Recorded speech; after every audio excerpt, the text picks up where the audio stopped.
Alhamdulillah, peace and blessings be upon him. My beloved brothers and sisters, let us sit together for a moment and open our hearts. Today I want to speak to you about something very real, very close to our lives. The difference between a rich life and a poor life in the light of Islam. And I want you to imagine that I am not just giving a lecture, but gently holding your hand, explaining this to you slowly, as if a father explains something to his child with love, with patience, with care. In our world, people measure life in numbers. How much money is in your bank account? What kind of car do you drive? What brand of clothes do you wear?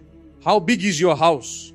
And if someone has these things, the world says he is successful, he is rich, he is living the dream. But my dear brothers and sisters, Islam teaches us something different. Islam says that richness and poverty are not only measured by what you hold in your hands, but more importantly, by what you hold in your heart. The Prophet, peace and blessings be upon him, said richness is not having many possessions, but richness is being content within yourself. Do you see the difference?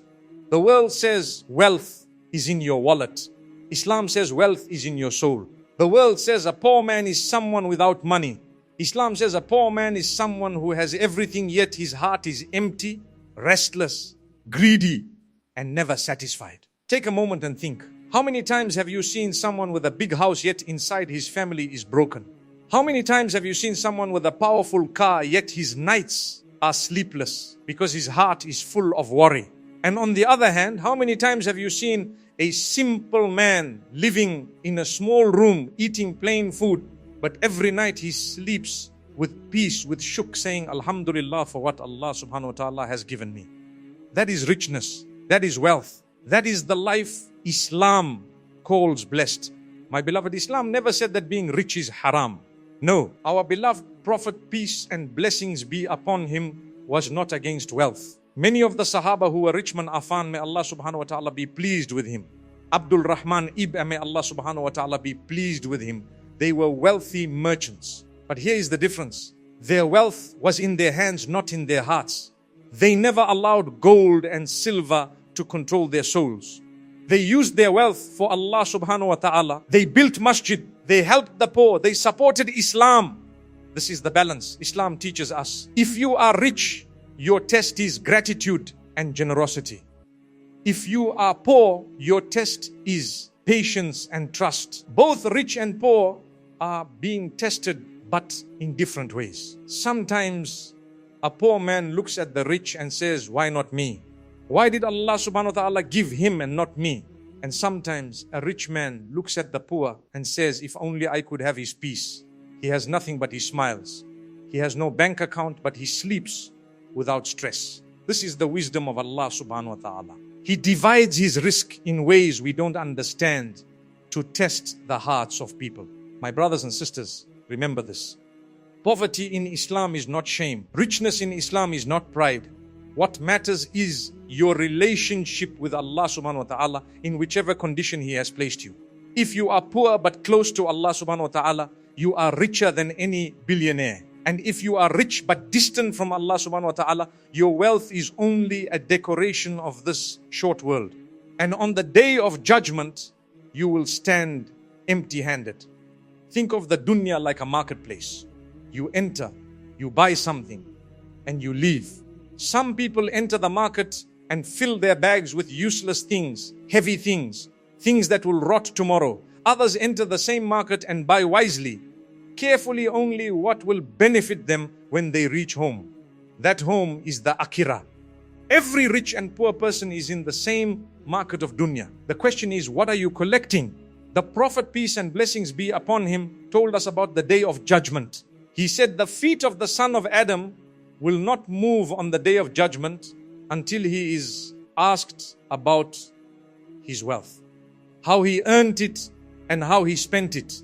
So if you are rich, your wealth is not just luxury, it is accountability. And if you are poor, your patience is not just struggle, it is reward. I want you to pause and ask yourself, if today Allah subhanahu wa ta'ala gives me wealth, what will I do with it? Will I build bigger walls or longer tables? Will I buy more clothes or feed more orphans? And if Allah subhanahu wa ta'ala keeps me poor, will I complain endlessly or will I raise my hands and say, Ya Allah subhanahu wa ta'ala, alhamdulillah, you gave me enough to survive and you gave me iman which is worth more than gold. Sometimes we think poverty is humiliation, but no.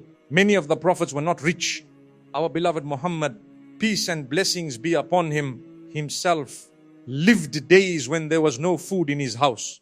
Sometimes he tied a stone to his stomach from hunger. But was he poor? No. He was the richest of mankind because his heart was connected to Allah subhanahu wa ta'ala. His wealth was in his patience, in his trust. And sometimes we think richness means success. But the Quran tells us about a man in the time of Musa. Allah subhanahu wa ta'ala gave him so much wealthy is that the keys to his treasure chests were heavy for a group of strong men to carry. Yet he became arrogant, proud, ungrateful. He said, this wealth is mine. I earned it because of my knowledge. And Allah subhanahu wa ta'ala caused the earth to swallow him. That is the danger of wealth without iman. So dear brothers and sisters, rich life and poor life are not about numbers. They are about faith, gratitude, patience and trust. The rich man who forgets Allah subhanahu wa ta'ala is poorer than the poor man who remembers him. And the poor man who loses hope is poorer than the rich man who is generous. The balance is in the heart. Now I want to remind you softly, if you are listening to this and you are not Muslim, know this. Islam is not about taking away your wealth or forcing poverty on you. Islam is about giving your heart a richness that money cannot buy. It is about connecting you to the one who owns all wealth, all risk, all peace. If your heart feels empty, even when your pockets are full, Islam is the door to fill that emptiness. Remember, my beloved, in the eyes of Allah subhanahu wa ta'ala, what matters is not how much you have, but how much you are grateful, patient, and sincere. That is true richness. That is true life. My beloved brothers and sisters, let us sit together for a moment, softly, slowly, calmly, like a parent would sit beside a child and whisper words of comfort into their heart. Life is not always equal for everyone. Some are given more, some are given less. Some wake up in palaces and others wake up under broken roofs. Some eat from golden plates and others wait for a piece of bread. But what is the true meaning of richness and poverty? Is it only the clothes we wear, the cars we drive, the houses we live in? Or is there something far deeper? Something that Allah subhanahu wa ta'ala has hidden inside the soul of a human being. Sometimes we look at the rich man and think he must be so happy. And sometimes we look at the poor man and think he must be so sad. But my dear brothers and sisters, the truth is different. Happiness and sadness are not written on the walls of mansions, nor on the floors of small huts. They are written in the hearts of people. A man with nothing can sleep peacefully because his heart is filled with the remembrance of Allah subhanahu wa ta'ala. And another man with everything can cry himself to sleep because his heart is empty of faith. Do you remember the Prophet Muhammad? Peace and blessings be upon him. He lived a life so simple that sometimes weeks would pass without a fire being lit in his home for cooking. Yet his heart was more satisfied, more content, more full of light than the hearts of kings and rulers. He smiled. Peace and blessings be upon him. Even when he was hungry, he shared even when he had little. And he taught us that true richness is not the abundance of wealth, but the richness of the soul. The companions, may Allah be pleased with them, understood this so well. Some of them were wealthy, such as Abdul Rahman. May Allah be pleased with him. But they never allowed wealth to control their hearts. When Allah subhanahu wa ta'ala asked for sacrifice, they gave until they had almost nothing left. And some companions were poor with barely a date to eat, but their hearts were filled with joy because they had the treasure of faith. My dear listener, let me ask you something gently. When you see a person richer than you, do you feel sadness in your heart? Do you feel, why not me? That is human. But remember this, when Allah subhanahu wa ta'ala withholds something from you, it is not because He hates you. It is because He loves you enough to protect you. Maybe that wealth would make you arrogant. Maybe it would distract you from prayer. Maybe it would lead you to places that take you far from Him. And when Allah subhanahu wa ta'ala gives you something small and you say, Alhamdulillah, He writes for you a reward greater than the gold and silver of this world. And when you see a person poorer than you, don't ever think you are better than them, for maybe they have something that you don't. A dua whispered in the night, a tear shed in sajda, a closeness to Allah subhanahu wa ta'ala that wealth cannot buy. Many poor people will enter Jannah before the rich because their tests were different. Their patience was purer. Their gratitude was sincere. So what then is the difference between a rich life and a poor life in Islam? The rich life is not the one full of money. The rich life is the one where you wake up and your heart remembers Allah subhanahu wa ta'ala. The poor life is not the one without money. The poor life is the one where your heart is empty of faith. That is why the Prophet Muhammad, peace and blessings be upon him, used to pray, Oh Allah, keep me alive as a poor man. Cause me to die as a poor man and resurrect me among the poor. He, peace and blessings be upon him, was teaching us that dignity, honor, closeness to Allah subhanahu wa ta'ala. These are great, ardent riches. Think about your own life. How many times did you complain about what you didn't have while forgetting the blessings you already hold? The air you breathe, the eyes you see with the family who loves you, the faith that keeps you standing. These are treasures no money can buy. And when you whisper Alhamdulillah for these small things, the angels write it down and Allah subhanahu wa ta'ala prepares greater blessings for you in this world and in the next. So my beloved brothers and sisters, never let the world fool you. Never believe that your worth is measured by your bank account or your car or your clothes. Your worth is measured by your tawwa, by the closeness of your heart to Allah subhanahu wa ta'ala. Some people who look poor on this earth will be crowned kings in Jannah. And some who look like kings here may stand empty on the day of judgment. Let me gently invite you, if you are listening to this reminder, whisper from your heart, Alhamdulillah. Say it softly, sincerely. And if you are watching from somewhere far, write in the comments where you are joining from so we can connect as one family in faith, spread across the world but united in remembering Allah subhanahu wa ta'ala. And please, if this message touched your heart like this video, subscribe for more reminders and share it with someone you love. You never know. Maybe your share will become the reason someone else smiles tonight. Someone else says Alhamdulillah and someone else remembers Allah subhanahu wa ta'ala because of you. May Allah subhanahu wa ta'ala grant you a rich heart, a content soul, and a place in Jannah close to our beloved Prophet Muhammad. Peace and blessings be upon him. My beloved brothers and sisters, let us now take this journey one step deeper. We have spoken about richness and poverty, about how real wealth is not in the hand but in the heart, not in the band but in the soul. Now let us open our hearts even wider and reflect on what this truly means for every single one of us. Sometimes in life, you may feel that you are standing between two worlds. The world of those who have everything and the world of those who have nothing. And in your heart you ask, where do I belong? Am I rich or am I poor? But my dear brothers and sisters, do you know what the Quran teaches us? It teaches us that all of us are poor before Allah subhanahu wa ta'ala. No matter what we have, no matter what we collect, no matter what we build, we remain in need of Him every second. Allah subhanahu wa ta'ala says, O mankind, you are those in need of Allah, while Allah is the free of need, the praiseworthy. Surah Fatih 35:15. This is the reality. Whether you live in a palace or in a small hut, whether your table is full or empty, your soul still cries out for Allah subhanahu wa ta'ala. And that is why some of the poorest people smile with peace because their souls are connected to their Creator. While some of the richest people cry in silence because their souls are empty. Do you know what the Prophet Muhammad, peace and blessings be upon him, taught us? He said, riches is not having many possessions. Rather, true richness is the richness of the soul.